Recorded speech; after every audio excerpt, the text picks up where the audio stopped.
안녕하십니까. 국결의답 국제결혼 김대현입니다.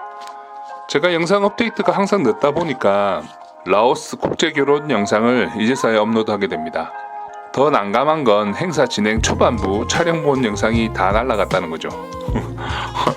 오랜만에 편집하려고 보니까 영상들이 다 날라가고 없네요. 그래서 남아있는 화상 맞선 영상과 사진들로 1편을 구성하고 2편은 영상이 남아있는 신혼여행이랑 그 다음에 그 이후의 내용들을 담을 예정입니다. 이야기가 길어지면 3편까지 한번 만들어 보겠습니다. 라오스 국제결혼은 인도네시아 국제결혼과 조금 차이가 있는 부분은 신부 후보들이 비교적 상당히 많이 있다는 겁니다. 라오스는 이미 많은 한국 업체와 중국의 국제결혼 업체들이 국제결혼을 추선하고 있기 때문에 라오스 신부들이 많이 국제결혼에 대해 알고 있고 국제결혼 회사에 가입합니다. 저희 매니저가 한국분과 결혼하신 라오스 여성분이신데 국제결혼 경력이 10년이 넘습니다.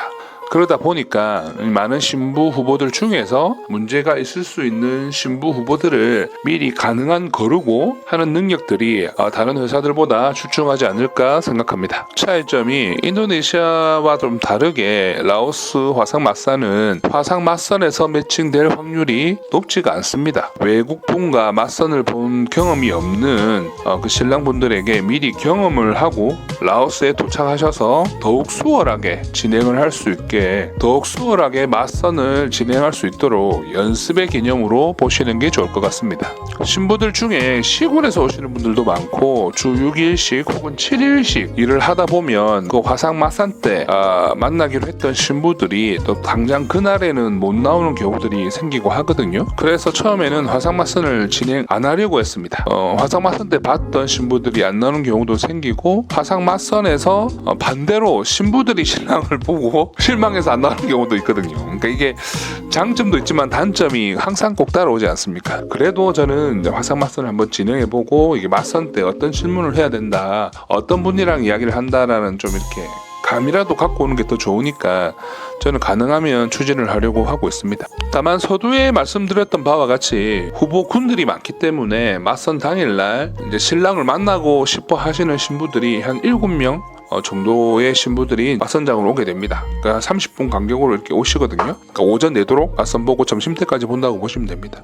간혹 이제 신랑분이 2분 이상 이렇게 가게 되실 때는 좀 더 길어지겠죠. 그리고 더 많은 신부들을 만나게 되겠죠. 대부분의 신부들이 맞선장에 오시기 전에 신랑들의 사진이나 프로필 내용들을 보시고 신랑분의 정보를 보고 오시기 때문에 나는 이 남자랑 만나보고 싶다, 결혼하고 싶다라는 생각을 가지고 오시거든요. 그러다 보니까 성공 확률이 상당히 높습니다. 이번 행사에도 3명의 신랑이 행사를 같이 진행했고 3분 모두 다 첫날에 짝을 다 찾으셨습니다. 한 분은 몽족 신부랑 결혼하셨고 2분은 라오족 20대 초반 신부들이랑 매칭이 되셨거든요. 그중 신랑 후보 한 분의 화상 맞선을 보실 거고 뒤에 이어지는 스토리들도 그분을 중심으로 촬영을 했습니다. 이때 당시 화상 맞선했던 신부 후보분이 몽족 신부였는데 그 애기 동생들이랑 그래 사촌 동생들이 주위에 왔다 갔다 막 하고 그러거든요. 그래서 아기들을 보살펴 주면서 화상 맞선도 하고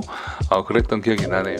그 신랑분이 이제 뭐 이렇게 맞선 볼 기회가 최근에 많지 않잖아요. 그래서 화상 맞선 간에 질문해야 될 것들에 대한 좀 고민을 하시더라고요. 그래서 일반적으로 이제 제가 맞선 볼 때 질문하는 것들, 그리고 제가 물어봤으면 좋겠다라고 생각하는 뭐 월급 받아서 돈 관리 어떻게 하는지 이런 것들도 제가 물어보라고 시키거든요. 결혼하고 나서 그 한국 공부하는 동안 신부분이 이제 신랑분이 주시는 생활비를 가지고 생활을 하는데 그 생활비의 양이 그 자기들 월급보다 좀 더 많을 경우가 많거든요. 그럼 평소에 자기가 받은 돈으로 뭐 부모님한테 용돈 드리고 했던 신부들이면 그 신랑이 주시는 그 생활비로도 용돈을 드리고 할 수도 있어. 그런데 평소에 자기가 번 돈으로 집에 용돈도 안 주시는 분들이 갑자기 이제 결혼했으니까 부모님 용돈 줘야 되겠다, 안 주면 안 된다 이렇게 나오는 경우도 있거든요. 근데 그런 부분들이 안 나오게끔, 그런 말이 안 나오게끔 제가 초반에 그런 것들도 질문하라고 하고, 기본적인 서로를 알아가기 위한 뭐 취미나 좋아하는 거,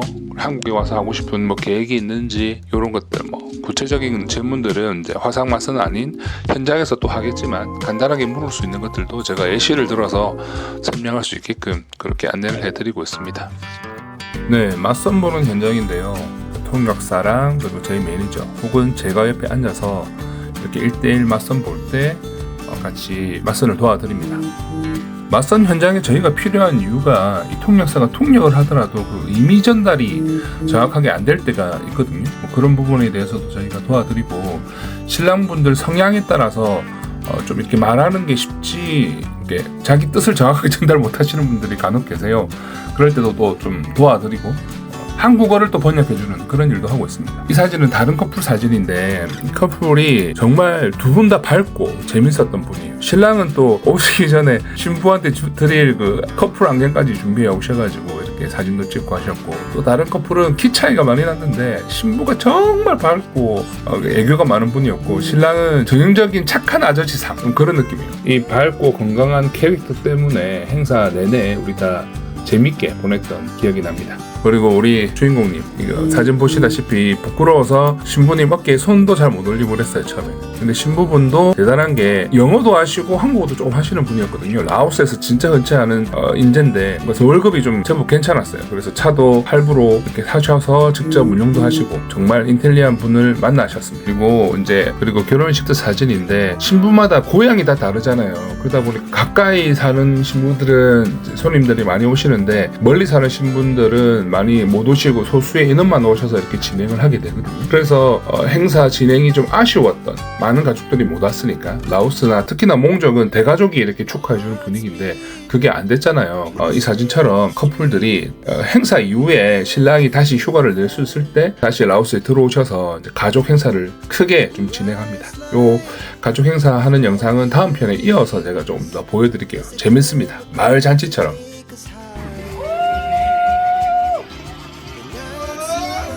우리 어릴 때 마을 잔치처럼 온 가족들, 집 사람들 이렇게 모여가지고 다 축하해주는 그런 분위기로 했다고 하더라고요. 두 커플은 멀리서 오신 분들이거든요. 그래서 가족들이 행사에 참여를 많이 못해서 합동으로 결혼식을 진행을 했고요. 이 밝으신 신부는 몽족 신부님이신데 의상도 몽족 의상으로 하셔서 이렇게 행사를 진행했습니다.